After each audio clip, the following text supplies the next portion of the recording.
Welcome back to the Entrepreneur Mindset Podcast. This week, we are going to shift gears from talking about mindset to focusing on what course creation looks like with a heavy dose of mindset mastery to keep things moving forward.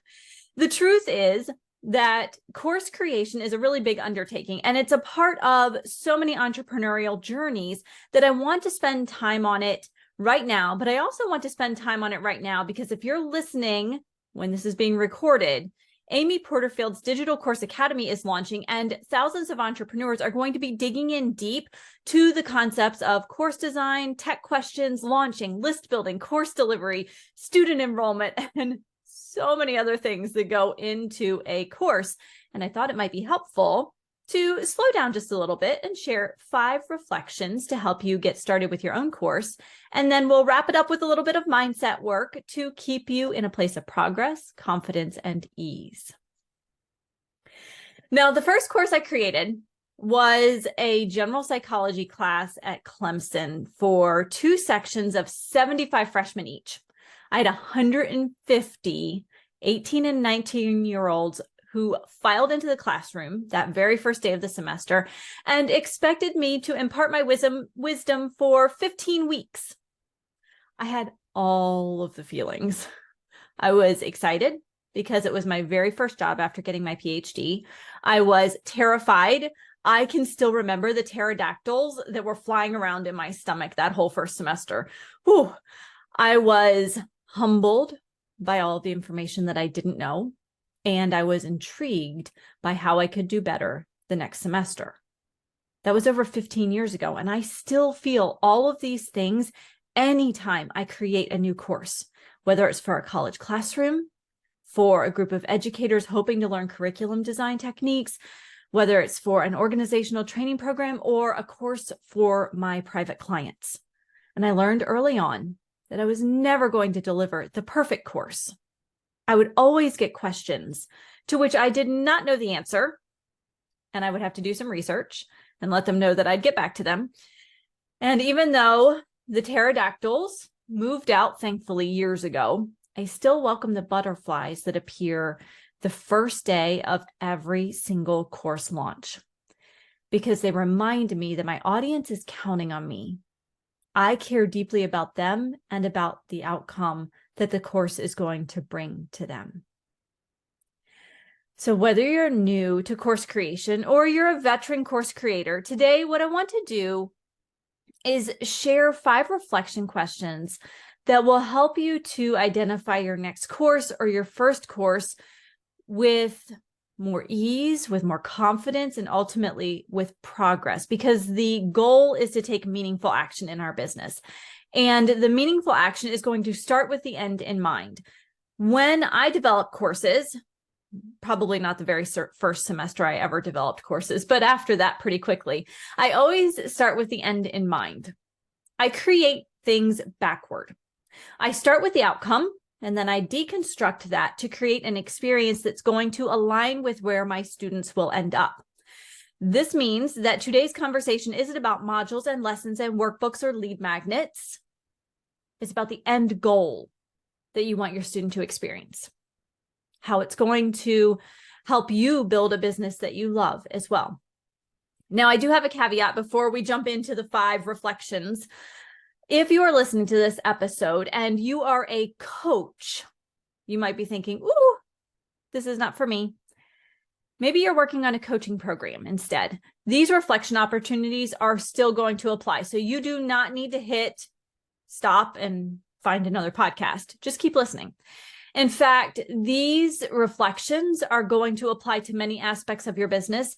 So don't feel like you can only use these to explore a course topic. All right, end of caveat. Let's get right into these reflections. The first one is to explore what you can do that has people shaking their head in amazement. This might be something that's a hobby. It could be maybe something in your career. It might just be a random skill that you possess. For example, yesterday I'm in a group and I posted a virtual sticky note board where I mapped out the revision of a business vision course that I've created in the past and I'm reworking right now. And I took for granted that everyone knew how to do this, that everyone knew how to create a virtual sticky note board and how to arrange things the way I had done that. People were amazed at the organization. And it wasn't so much about, hey, what's on those sticky notes? It was about, how do I go from paper sticky notes like these that I just keep on my desk everywhere to this virtual version? And I spent probably an hour or so responding to all of the different questions about, how do I even do this? It's something that I take for granted, that I know how to kind of take that paper sticky note and put it into a virtual format. So be on the lookout for those things that you do that leave other people in amazement, but you just take for granted in your everyday life. Second reflection. What would you do all day, every day, if you could? You are going to spend a lot of time in course creation, the delivery process. So you might as well love what you do. After all, a lot of course creators are leaving really restrictive positions in order to have more freedom and flexibility. Do something that excites you. Now, here's the thing. Some of you might be thinking, well, what I would do all day, every day is not a course. Okay, let me tell you about what I would do all day, every day if I could. I would go for walks and read books. That's it. That's all I would do. And so you might be thinking, that's not a course. Well, I know a health and wellness coach who has a walking book club membership. We talked to Julie Kaminsky in episode 14, all the way back at the beginning of this podcast several years ago. So go back and listen to it, because she's got such a great business model. And although what she's doing is not a course, there are ways that you could turn some of that same content into a course for your clients with a little bit of creativity. My point here is that you don't have to go with something that's completely traditional. You can absolutely think outside the box as you are thinking about what you want to incorporate into your course.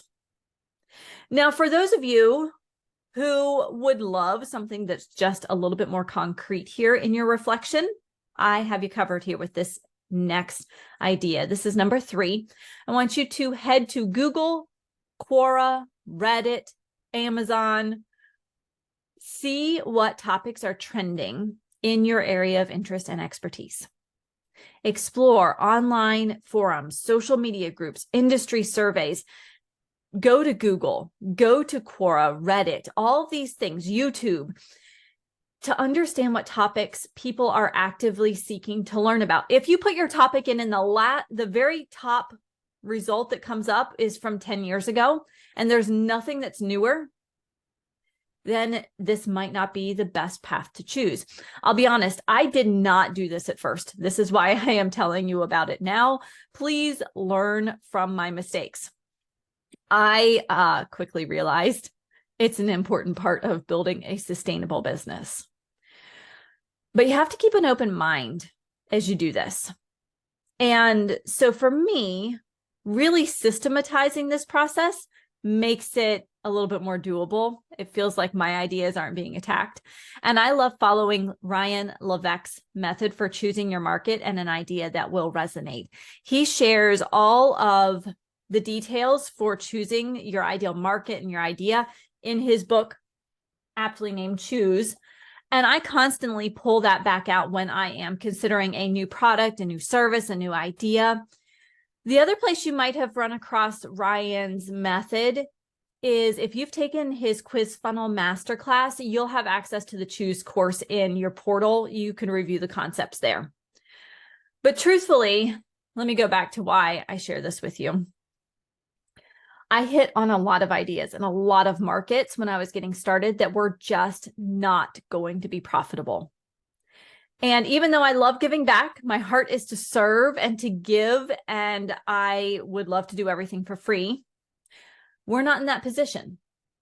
And so what I've learned, the more I've learned over the years, I can look back and see why the ideas that I pursued in the beginning that didn't work out, they weren't going to work out because I didn't have enough time. I didn't have enough money investment to make them work. They were kind of on the leading edge of things.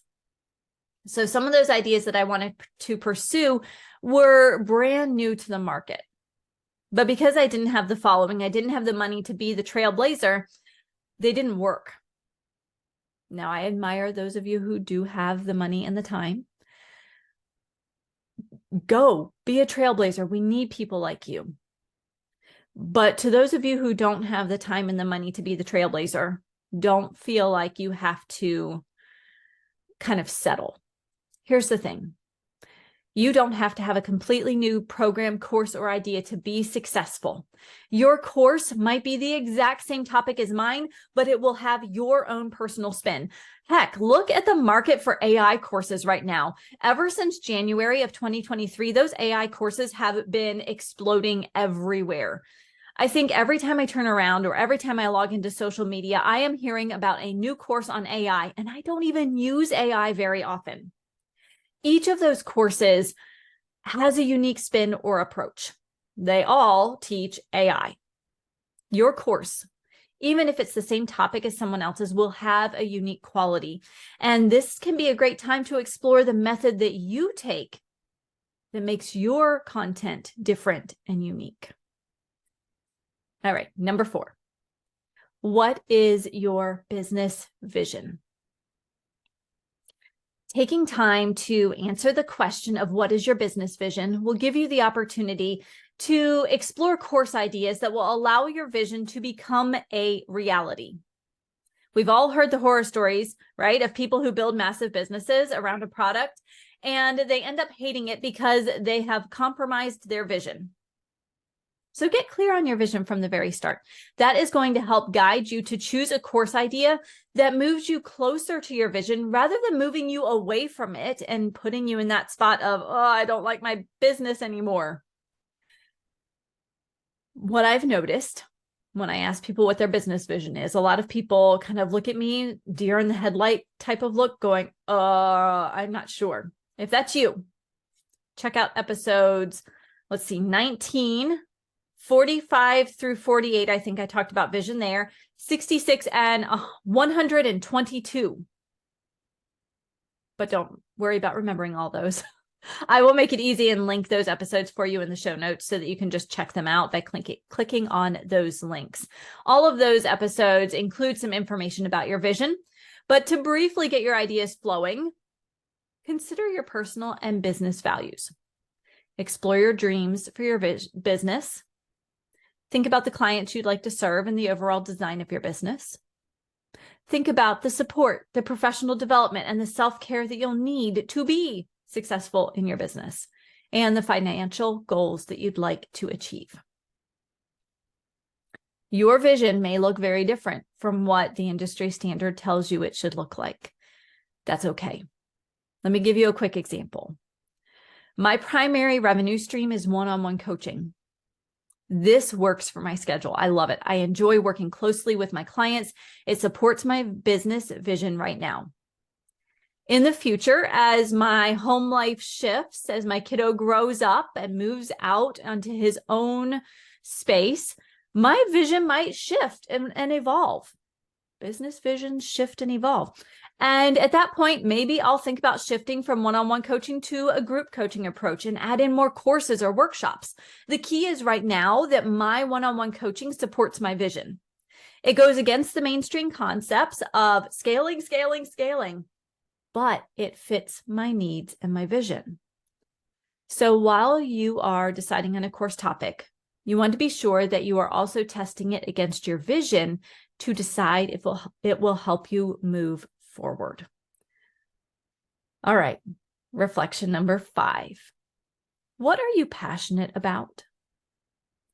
As you think about your course topic, consider what you are most passionate about. That passion will keep you fueled when the modules need to get finished, when the workbooks have to be designed, and when you have to market your course to people you have never met before. Passion for your course content makes all of this just a smidge easier. Keep in mind, the 3 key ingredients to a successful business are taking meaningful action, messaging alignment, and mastering your mindset. Taking meaningful action is so much easier when you are passionate about your topic. You are less likely to find procrastinating tasks that take up your time, like cleaning the oven, and you are going to be more likely to find joy in the research and implementation of the course. These 5 reflection questions are all well and good to move you toward a course topic, even a coaching program focus, but they're only as good as your mindset. We talked a little bit about mindset as we were going today, but as a course creator, as a coach, as an entrepreneur, however you label yourself, in general, you have to be open to the process of exploration, research, learning that you might be wrong, and trying things that ultimately don't work. The key is to always be checking in with your mindset. Is that latest idea that didn't pan out creating negativity in my business, in myself? How can you reframe the challenge to focus on what you've learned or what doors you've closed off so that you can explore new doors, or even how the experience has helped you gain clarity on next steps? This does not mean that you have to skip the wallowing with some ice cream and your favorite Netflix series. Go do that, have fun, enjoy yourself. But it does mean that you need to commit yourself to taking meaningful action and work on making progress. Now on to the action item for this week. I'd love for you to explore at least one of these reflection questions as you consider a new workshop, course, Zoom meeting topic, or even coaching program content. See what pops to the top for you as you reflect. If you are new to reflection, I find it helpful to go for a walk, to perhaps find a quiet place to sit with a cup of tea, to watch the water flow on the beach, or to simply hop in the shower and let those thoughts just start to flow. The key is to not try to control the thoughts or censor them. Simply let them come and jot them down as you are able. Now, if these magical ideas come to you when you are driving, and this always happens to me, this is why I'm going to give you a tip for what to do when this happens to you so that you are not caught unaware. I like to turn on a voice recorder and I just talk out loud to the voice recorder while I'm driving so I can capture the essence of those thoughts and can come back to them later. There is nothing worse than having that aha light bulb idea while you're driving and you forget it by the time you reach your destination. Now, if you do not have some kind of hands-free way to turn on a video recorder, I do highly recommend finding somewhere to pull over so you can start your voice recorder so that you're safe as you're driving. I am not advocating playing with your phone while you're driving. Please hear me in this. Please don't play with your phone while you're driving. Focus on what you're doing. But if you have a way to voice activate a voice recorder, go for it. Now, I'd love to know what you discover in this reflection. So send me that DM on Instagram or Facebook at Entrepreneurs in Flow. And let's wrap up today with a few final thoughts. Coming up with your course idea can feel huge. But when you take time to reflect using the prompts, the reflections that I've shared today, you might find that you have more ideas than you can pursue in a single lifetime. Just focus on one thing right now. Put the other ideas into a parking lot to come back to into the future, if you choose, if you have the time, if you need a new idea. And next week, what I'll do is dig deeper into mindset. We're going to talk imposter syndrome. We are going to talk about self-doubt because these will inevitably pop up as you start exploring course ideas and the actual building of your course or coaching program.